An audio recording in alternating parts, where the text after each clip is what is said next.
This is the weirdest documentary about the life story of Gomer Pyle I've ever seen. That's a reference that only about 3 of my older audience members are going to get. See, Gomer Pyle was a guy who had a catchphrase called Shazam. You know, it doesn't matter. Hey everyone, it's me, Aaron. And I'm Michelle. And this is a really early post-Geekout reaction for Shazam. This is something we almost never get to do. Typically we have to wait till the movie actually comes out, but we got to see an early screening of Shazam, and apparently the critics embargo dropped today, so critics can now start reviewing this movie, so we're in the clear. Mm-hmm. And normally movie studios wait until the week of a movie coming out to drop the critics embargo, but this thing has been getting such good word of mouth that Warner Brothers was like, all right, fine, we'll take a risk on it, and that was a smart move because, yeah, man, this is really damn good. If this is the future of the DC cinematic universe, now that Superman and Batman are gone, fuck them. We don't need those sad sacks around anymore. Go out there and learn how to make a costume that doesn't look like it'll hurt to the touch. So this is gonna be weird because normally when we do the post-Geekout reaction, we try to do a spoiler-free review of it, just a discussion. Then we have the spoiler section. But because 99.9% of you could not possibly have seen this movie yet, we will not be doing the spoiler section. We'll come back and do a spoiler section the week the movie actually comes out, because I don't think anything is actually coming out that week, so we have to have something come up on this channel. Mm-hmm. So we will save that for then, and we're gonna try and be extra spoiler-free and extra vague and extra frustrating when it comes to our actual discussion of the movie itself, so that way we don't give away really anything. But I will just say, this movie is a ton of fun. It is. Yes. Did you have any real familiarity with Shazam? Not really. I mean, I know the basic backstory. You're aware of Yes, I'm character. aware of him. It's like... But you don't really know, like, rogues gallery, supporting cast, stuff No, like that. not really. I wasn't familiar with, like, the villain or anything, or... How did you feel about the villain? What is with... He's Mark Strong. That's... It's like, what is with, like, DC and, like, evil, bald guys trying to take over the world? Yeah. There's a fair number of them, yes. And it doesn't help that Shazam was basically the Captain Marvel, was basically the Superman of his universe. That's gonna be a problem that comes up a lot during this. By the way, I will go ahead and say this. There is a running gag they have in here of how Shazam doesn't actually have a superhero name, and they have to keep giving him different names over everything. That joke is hilarious. I really did like that. That joke was great. Yeah, they can't use Captain Marvel because, you know, there's the Marvel's Captain Marvel, so... Which, I know that there are people out there who are mad about that. It's like, dude, they haven't been able to call him Captain Marvel for a long time. It's time you get over that shit. But also, even if there wasn't legal problems, even if there wasn't a Marvel Captain Marvel, you know Warner Brothers would still be coming in here going, we can't call the movie Captain Marvel. That's free advertisement for our opposition out there. Even if there were not legal problems in the comics with calling him Captain Marvel, the studios would not have let that happen. Hell, the fact that he isn't called Captain Marvel in comics is probably the only reason they agreed to give him a movie. Is because they're like, oh shoot, they have a different name that we can call him? Okay, cool. That way we don't have to give like free advertisement to Marvel with his mere existence. But yeah, I will just go ahead and say, it kind of dawned on me at the very end, wow, they never like agreed on a name for him. But it's like, they basically all the YouTube videos of him, like having like different names. But that's the thing, like, we're not going to, on the next movie called Shazam, The Rise of The Rise of this name, this name, this name, this name, this name, this name, this name, this name, this name. Yeah, man. It is weird to me that they never actually in here did give him an actual name. They never actually decided on one. But the running gag of all the different names they came up with for him are great. I'm not going to spoil any of them for you, but there is one that it appeared on a YouTube video that I loved. It was something hyphen and then basically another superhero name in there that I thought was great. Let's just go ahead and get into the basic premise of the film. It's very much the origin of Billy Batson and very much the New 52 version of the origin story for him, in which he gets adopted into this foster home. There are 5 other kids already living there, including Freddie, who is this kid who, he's a big superhero fan, and he's basically the one, you've seen it in the trailers, he's the one who ends up helping Billy learn how to become a superhero. I thought that they handled the stuff in the foster home pretty darn well. I really love the parents. I thought the parents were great. They were probably the best of the characters in the foster home. I do kind of have a problem with, I thought that Mary, who is another huge character from the comics, she's been a long-running supporting character in the Shazam series.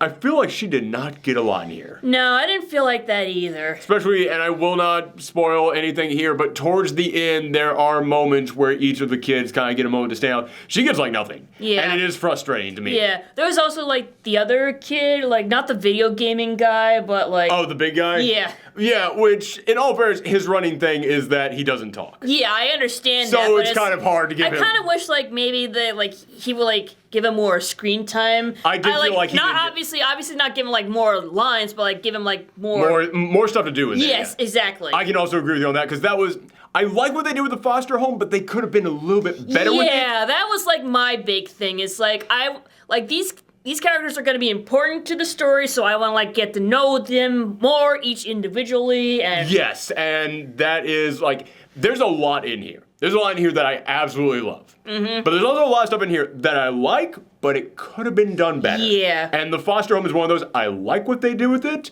but each of the kids did not get enough time. Mm-hmm. A lot of them, especially in the first act of this film, they're basically one personality and that's it. Because they did not give each of them enough time to really explore. I like what we got, but it could have been a little bit better. Yes. And that's how I describe kind of the entire first act of this film. Mm-hmm. The entire first act of this film, before he becomes Shazam, I like it, but it's not great. It's just kind of okay. And I have been hearing the early word of this thing being great. I've been hearing all this amazing stuff.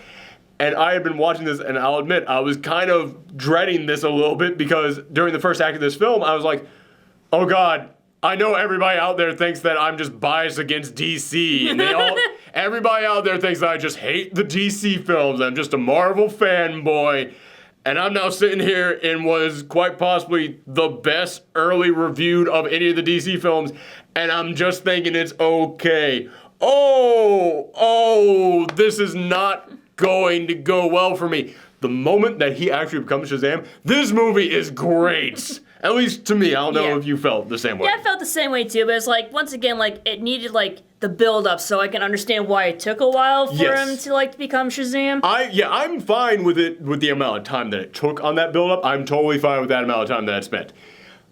But it could have been better. And one of my problems in there, it isn't just that I feel like all the foster kids in there didn't get enough screen time.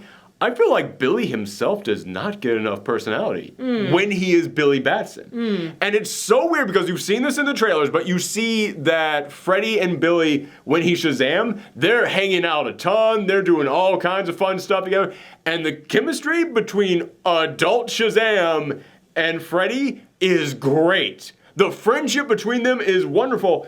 But it's so weird that when he's Billy, I'm just like, you feel like a completely different person right now. Well, honestly, kind of like, it's mostly because like Freddy kind of treats him like a different person. Like, that's very true. Yeah, because it's like, you know, Freddy is like the big geek and everything, so of course he's gonna be like, he want to hang out with a superhero, and like when Billy is Billy, he doesn't even want to hang out with Freddy all that much. But like the only reason why he does is because you know how the superhero stuff works, so you need to teach me, and that's... True, okay, I can see that. But yeah, Billy, like, even after he gets the powers, whenever he goes back to being Billy, it still felt like a very different person, and it felt like it was kind of hard for me to see the Billy that was Shazam as the Billy that was Billy. Like, I sometimes I understand, like, there were even parts where I kind of felt like Billy as Shazam acted more like a kid than Kid Billy. I think that's what it is. Honestly, I think that's what it is. Because I think that is why it was so hard for me to see, because Kid Billy, actually, he's very serious all the time. He's very much in his own head. He's constantly thinking things out.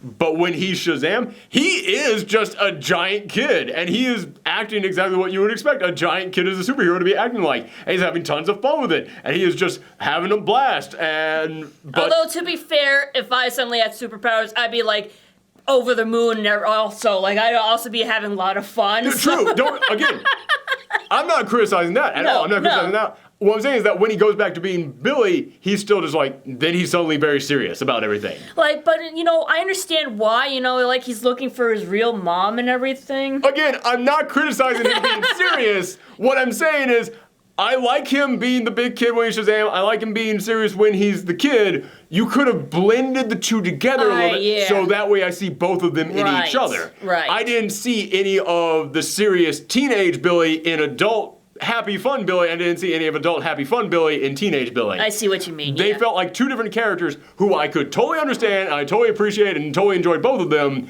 But I would like to have seen a little bit of the personality traits of each of them in the other one as well, so that way I could buy them both as being the same person. There, we got to it. Yay! Yay! We figured this all out. And Peach is here now. Yes, hi Peach. Our own little destructive ball of lightning. One of these days, we're gonna be doing one of these, and I'm just gonna have an awkward cut in the middle in which I go, "No, Peach!" and they'll just cut to like a test pattern. And then we're gonna come back and like one of our lights is going to be gone.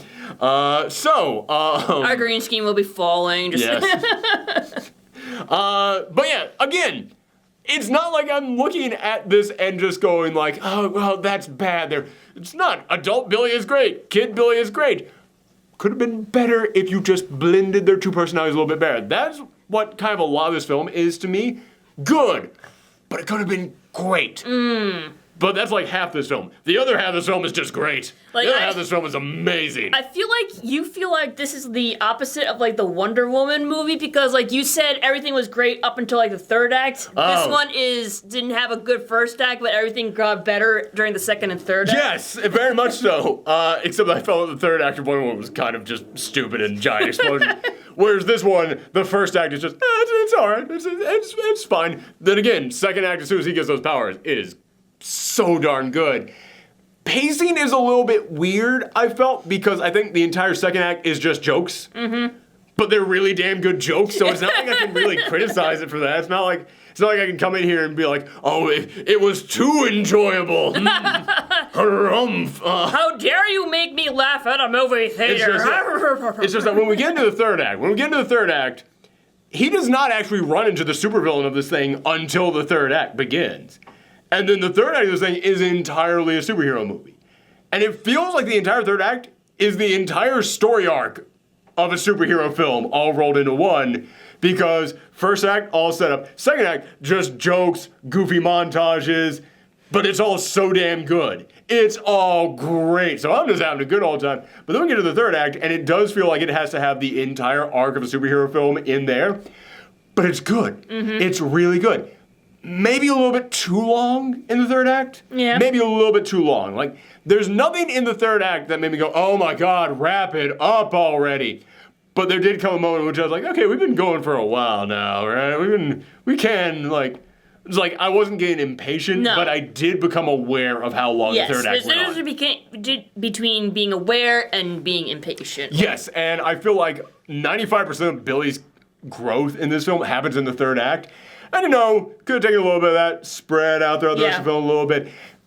I don't want to make it seem like I'm saying that there are pacing problems in here, because nothing in here is like, oh God, why did they have to do it all? No, not at all. Could have just been smoothed out a little. Yeah, like, I kind of felt like the intro was a bit rushed. Yeah, the intro's a little bit rushed because we didn't get enough time to see, like, all the other kids in the foster home. We didn't get enough of Billy's personality. We didn't, I meant, like the very beginning with the wizard and everything. Oh, the stuff with the wizard? Yeah. Yes. Oh, okay, by the way, you want to talk about one thing that I actually do have a problem with in this film? Because, like I said, almost every single problem I have in this film is more just a nitpick, because it's still good. Just, maybe you tweak it a little bit, it could have been great.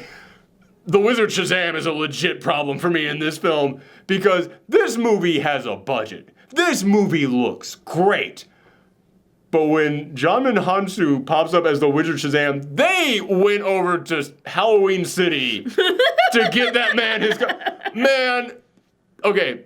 There is a running gag involving a Santa in this film, and it cracked me up that they had a running gag involving a Santa. Yeah. Because when Jammin Hansu popped up in here as the Wizard Shazam, I looked at his beard and went, that is a mall Santa beard. That is like, you grab that beard and pull it, and you'll see like the rubber strings coming out of his ears.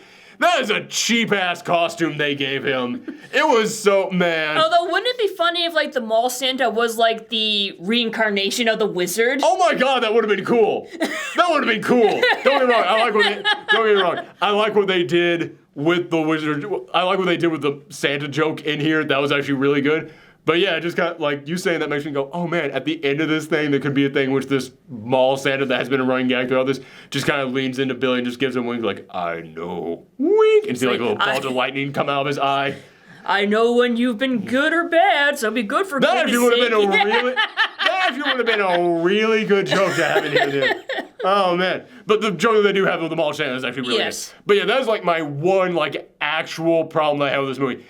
Why did you cheap out on the Wizard Shazam costume? That is a cheap-ass costume. I'm sorry, but it is. Like, speaking of, like, running gags and, like, ongoing stuff, like, I like the theme with Billy and the tiger. Yes. Yes. And there's a lot of things in here that, by the way, if you are a Shazam fan, there's so many, like, little tiny things in here that you'll really enjoy. And the stuff with the tiger in here. Like, because in the very old, like, 1940s and 1950s comics, he had a talking tiger in a suit that was his buddy named Tawny. And they brought that back recently when they reinvented Shazam. And they realized, we can't really have like a walking, talking tiger hanging out with this little kid. That's kind of a weird thing. Why not? Calvin Hobbes does it. Yeah, but Hobbes is... There's Rocket Raccoon. Two totally different things, hon. Fair enough. But yeah, but they did end up doing something really cool with the tiger in the current Shazam books. And in here, I was wondering if they were going to do that, but they don't. Instead, they just keep having like this tiger symbolism keep coming back for him. Yeah. And they kind of explain like why tigers are important to him like very early on in this film. And that was great. Everything they did with the tiger in here is so damn good.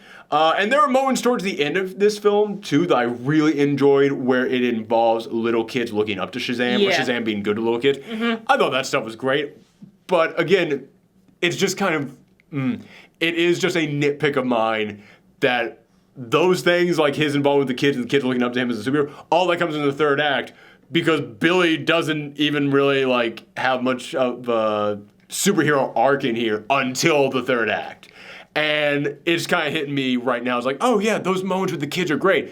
But they're all right there at the very end of the film. Oh man, yeah, you could have just stretched that out a little bit. Just stretch that out a little bit. Yeah, into like usually it was like the older, like the adults who are like looking up to him because they all see his YouTube videos and stuff. Yeah, that's true. It was.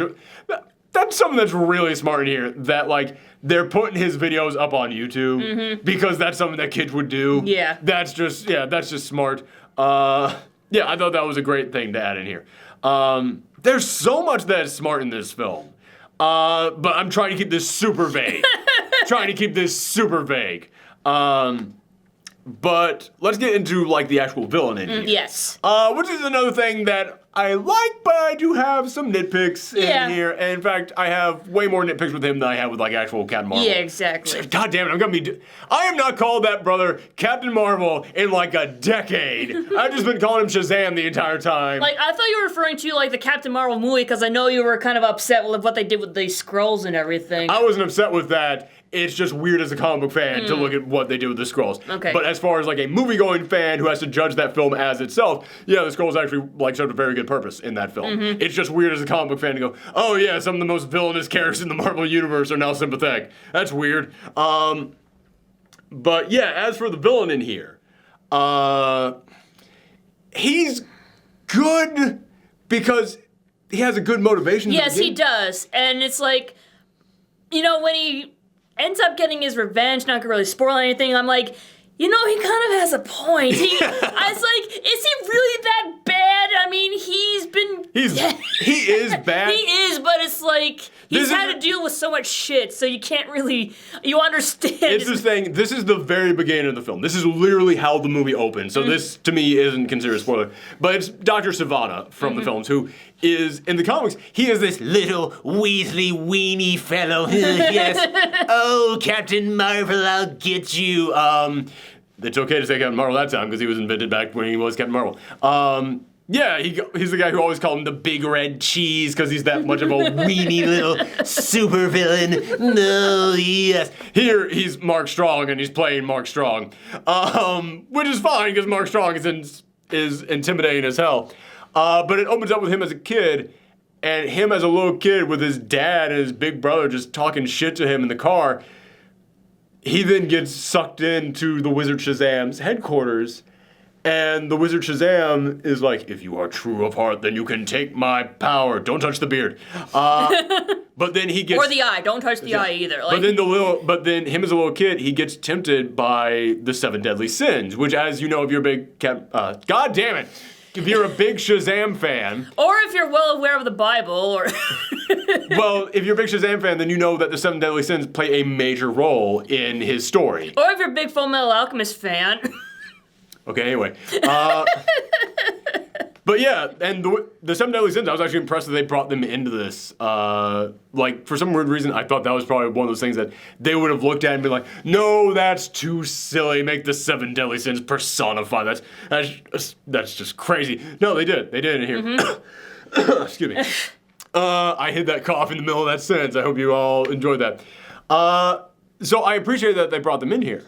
Once again, I wish they spent more time with them. I was about to get to that. But basically he gets tempted by the 7 deadly sins, and then the wizard tells him, oh, you fell for temptation. Get out of here. You're not worthy. And then he's blasted back to reality. And he's like, no. And I looked at that and went, that is great motivation. Basically, this little kid is told, you're a wizard, Harry. I'm not Harry. Oh. Wrong address. Sorry, kid. You're just normal and you have to sit here with your abusive parents forever. Pretty much, yeah. That was great motivation. Like, you look at that and you're like, that is exactly what would drive someone insane and force them to spend the rest of their life searching for, like, a way back to that magical thing they once had. That is so good. But then after that, they throw an extra little fuck you kid exactly. in here. And I felt that was too much. Yeah. I felt that was a tad too much. But it's like...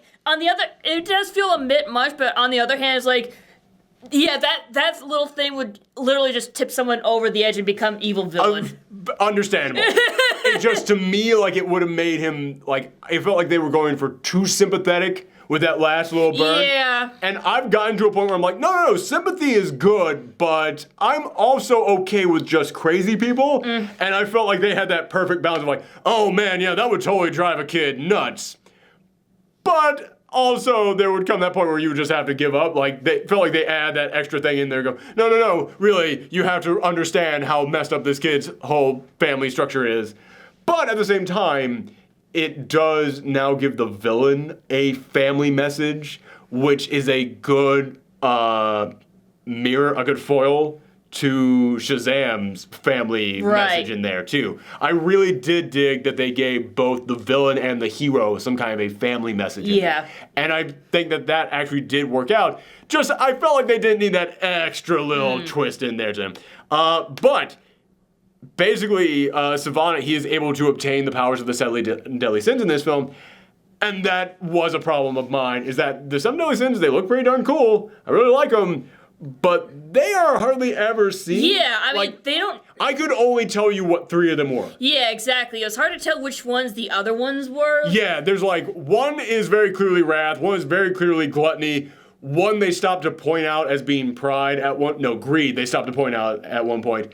The other 4 in here, I was just like, which one are you supposed to be? And it would have kind of been cool if, like, they gave, like, maybe each of them a different power or something. Yeah. Or, like, I don't know, maybe slightly different colors? That was another problem. When they were in the statues, I thought their character designs were great. But when they break out of the statues, they're literally statue colored. Yeah. Every single one of them. That was kind of a problem as well. So, yeah, I felt like, giving them a little bit more individual character design, personality, powers. Also, letting them maybe have like a scene of them talking to Sivanna. Like, have like a scene where Sivanna has to like plot or something, and you have the 7 deadly sins talking to him, so you get like more personality from each of them. Or it's like he orders more, and there's like, pride, wrath, you guys go that way, or something like that. Something like that. Instead, they're more just like smoke monsters that he summons out. And it's like, you could have given them a little bit more in there. So that was a tiny problem in there. Also, I would have liked if they gave them like I said, different powers, because when it comes time for like Sivanna being powered by the 7 deadly sins to fight Shazam, he's got literally the exact same powers as Shazam. And it would have been cool if he had different stuff. Like there were moments where Sivanna is shooting out lightning as well. I was like, make it fire, like something to make it different, because you've got Sivanna saying, I'm going to take the powers of the Chosen One. I was like, you kind of already have them, man. Why do you even care if you have goddamn it. Why do you even care if you have Billy Batson's powers? You have the exact same powers already, man. So yeah, just something different. Like, especially if like each of the sins had a different power. That you could see like all in him or something. That would have been a really cool thing. But yeah, so that's a little bit of a problem there. But yeah, let's go back to the positives in here. I think that Zachary Levi as Shazam is some of the best casting I have ever seen in my life. When he was announced, I looked at that and just went, what? But when you saw him buffing up, when you saw him in the trailers, you went, okay, all right, you know what? I can buy this now. The trailers, as good as they are, do not do him justice. He is excellent in this role. There was a moment, it's in the trailers, in which he is asking for beer at a convenience store. And it just made me think of Flynn Rider from Tangled, since he's the same actor who played him. But yeah, he's just got that perfect like smarminess to him when he's being the big superhero that is just like that perfect like teenager level of confidence of, I have all these powers and that's amazing. It's like, that's so good, but just the sheer joy that he expresses at all these powers is fantastic. I thought that was great. And the friendship between him and Freddy is so good. The chemistry between them. As I said, I did kind of have a little bit of a problem that the second act is basically just joke, but they're all such good jokes. They're all such good jokes in here. Like all the montages of them trying to figure out his powers, they're all great. I could have kept watching those. Like if they wanted to shoot a couple of extra of those and just put them up as like promo clips on YouTube, I would sit down and binge those things. They are so much fun. I did enjoy that there is like a moment in which they have like the little kids, don't try this at home. And then they proceed to do like jackass level things. Yeah. Like it is literally like just, hi, I'm Billy Batson and this is Jackass.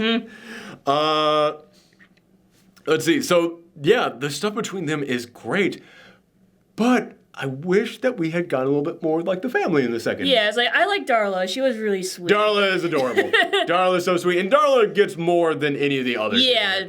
It goes Billy, Freddy, and then in a weird way, if you count Billy and Shazam as different people, then it goes Freddy, Billy, Darla.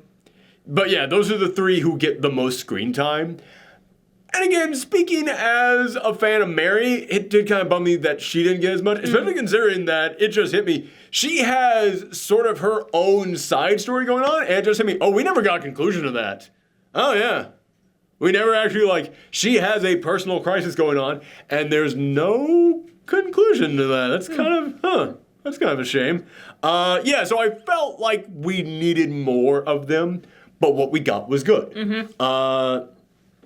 And then when it gets in the third act, like I said, it is basically like an entire superhero movie contained within one act of a film, but it's really good. It's really darn good. I just wish that, pacing. I'm a big pacing guy. If you've watched this show for long enough, you know that pacing is a major thing for me. But I couldn't help but be aware of it in this film. Is that you could have taken some of the stuff in that third act, sprinkled them across that second act just a little bit there. Especially, there is a major thing. Sorry, I had to cut something there because I realized I was kind of starting to hint at what something was. So I'm going to try this again, but I'm going to try and be even vaguer about this. Okay. Talking about how the third act feels like it has an entire superhero movie character arc all in one act. It even has the all is lost moment in there. Like the big depressing moment where the hero has to question themselves. But because we have so much other stuff going on in the third act, it's this major thing that happens to Billy, but I felt like he had to kind of deal with that and get through it real quickly. And I'm impressed with what they did during that, because it was certainly not what I was expecting. And I really have to applaud the film for kind of being bold enough to put something like that in here.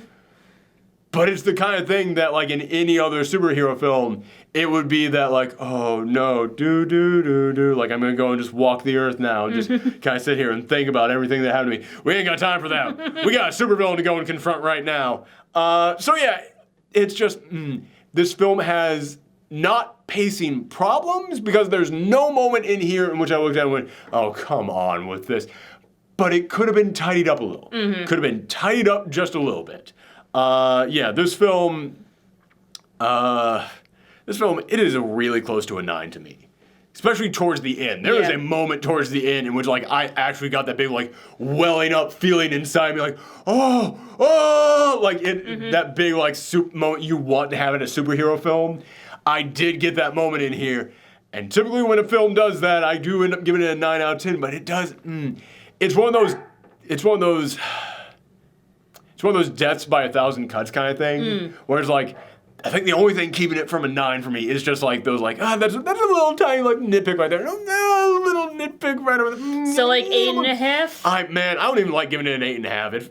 I'm going to give it a 9. I'm giving it a 9, because even though I can't quite give it a 9, me saying 8.5 feels worse than saying a 9. And I don't believe in going in, like, between the halvesies on that. So I'm going to give it a 9. I'm giving this a 9 out of 10. It is really damn fun. Really fun, great characters, amazing action. We haven't even really talked about that, but all the superhero stuff in here is really damn good. They do a wonderful job balancing, like, drama and comedy and action in here. Just could have sprinkled them in and, just could have smoothed it out a little bit with that pacing. The first act is definitely the weakest of it, but, hey man, it definitely skyrockets from there. What would you give this? I guess maybe an 8 or an 8.5. And it's like, I feel like I'm gonna get shit for that because I gave Captain Marvel such a lower score. And you gave it a 7.5. That's not bad. I know, but it's like a lower score than Shazam, and I feel like because I'm a girl and I need to support more female protagonists, I need to give Captain Marvel a greater chances. But it's like that's like what you like. Exactly. These are my opinions. The entire message of Captain Marvel is be true to yourself. The entire message of Captain Marvel was pick yourself back up. It was about self-empowerment. Did you like this film more than Captain Marvel? Yes. Give it a higher score. I'm giving it a higher score, and as the internet will tell you, I'm a Marvel fanboy who hates all DC things. Hey, Peach. I'm sorry that I like good films. See, I had to come in here and give DC a sting at the end so you guys know it's still me. Otherwise, you're going to just pull this mask off and it's going to be like someone else underneath. Hey, Peach. One other thing that I will say in here. One other thing that I'm just going to throw here at the end. I saw so many critics on Twitter saying, this feels like a Sam Raimi film. I am a massive Sam Raimi film. No, it doesn't. No, again, not saying that as a bad thing. Like, it does not feel like Sam Raimi. Oh, boo on you for saying that. But no, I kept looking at this thing going, why does everyone think this is a Sam Raimi film? Like, the only time which it really kind of felt like a Sam Raimi film is, this is another small problem I had with this film. There was a moment where the villain, like, starts getting his revenge, and it is a brutal graphic horror film thing, which, by the way, the guy who directed horror films before this, you could tell in that moment. It is a great, horrifying scene, but I have to kind of count that as a problem because it does not feel like it fits in with the rest of this film. Yeah, but at the same time, it's like a very good contradiction between the villain and the hero. It's a good scene. It is a great scene. Just doesn't feel to me like, we're having a really good, jokey, fun time in here, and then we just cut to that. Ooh, man, that was just... It's one of those things where as soon as that scene was over with, I was just kind of sitting there like... Did you put in a different film into the projector? Who changed the channel? It's one of those things where like you could hear a pin drop after that scene because I think everybody was just like, the fuck was that? Again, it was really good. As a horror junkie, it was a good horrifying scene, but it is like, why did you decide to put that in this movie? That was the only scene in here in which I was like, yeah, I kind of feel Sam Raimi-ish. And I know that Sam Raimi has not just done horror films. He does a lot of like slapstick comedy. This does not feel like his brand of slapstick comedy, though. I feel like a lot of people look at this and went, well, it has some horror elements, but also some superhero elements, and some slapsticky comedy elements in here. It's like, yeah, but they're not his brand of slapstick comedy, and these aren't his brand of jokes, and this isn't his brand of superheroes. Like, it is his own thing. Like, I know that for the director of this film, being compared to Sam Raimi has to be a huge compliment, but no, man, this was your own thing. This is your stamp. Like, this feels like a film made by this director. And that is something that you should be incredibly proud about. But for anybody out there like me who went into this going, well, people say it's going to be like Sam Raimi. No, not really. And that's fine. That is totally fine. Yeah. I would far rather find a new director out there who I look at and go, ooh, this new guy is doing a thing. Rather than look at and go, oh, he's the next this guy. And that's what we found tonight. Also, I got to throw this out there.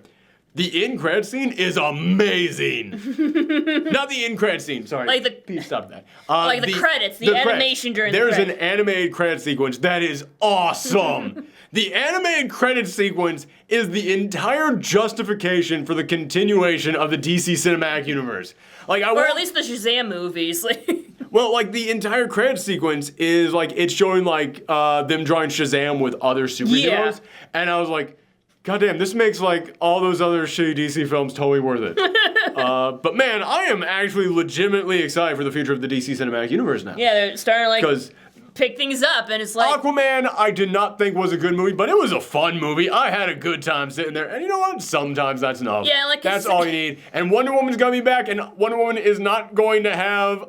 Wonder Woman feels like this time is going to be made by one person. It's not going to be made by one person who then has the studio come in at the end and go, yeah, but you gotta put in big dumb explosions at the end. Like, I don't think early word has me thinking it's not gonna be like that. So, all right, I'm excited for the next Wonder Woman film. Yeah, and considering, like, the Marvel Cinematic Universe is, like, starting, like, go to close the book, sort of. Yeah, exactly. It's like, it's not like Marvel is getting bad, but they are definitely like, this is what it's been leading towards. We don't have to do anything after this. We made our money. We're totally fine on this. I'm excited for the future of the Marvel films, too, because they've got, like, Shang-Chi, and I am a big Shang-Chi fan, and he's finally getting a movie, and Black Widow is finally going to get a movie, and the Eternals are going to get one. So they've got a lot of cool stuff on the way, but their stuff doesn't have to be cool anymore.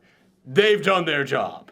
So now I'm looking over at DC and it's like, okay, the next Wonder Woman sounds good. Shazam was great. Aquaman, hey man, it was stupid, but it was fun stupid, so that's totally fine. And now you got James Gunn doing Suicide Squad.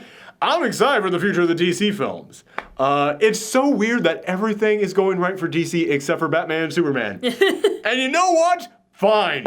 They've had their time. Yeah, we've had plenty of Batman and Superman movies. We don't really need any more. Those dudes can stand off to the corner for the rest. Like, you don't have to make any more movies with them. They're retired. You're fine. Yeah, I know that they're also talking about canceling that Flash film, but they kind of need to do it so they can reboot the universe and explain why Batman and Superman are now played by different people. No, you don't. Just have the brothers stand off screen for the rest of the entire cinematic universe. Just mention they're doing some stuff in Metropolis. You don't actually have to show it. We're fine with this. We're totally okay with this. This works just fine. So yeah, thank you guys for tuning in. Hopefully we didn't spoil really anything in this. Come back tomorrow? Maybe? Listen, we had a family thing going on Thursday and Friday, so we were not able to see us until tomorrow. So hopefully we'll see it in the morning and we'll get the review up by tomorrow night. If not, it'll be up on Monday. But thank you guys very much for tuning in. We also have a review of that Netflix show, Love, Death, Robots. Yeah, so we have a review of that. So stay tuned for that. Bye, everyone. Bye.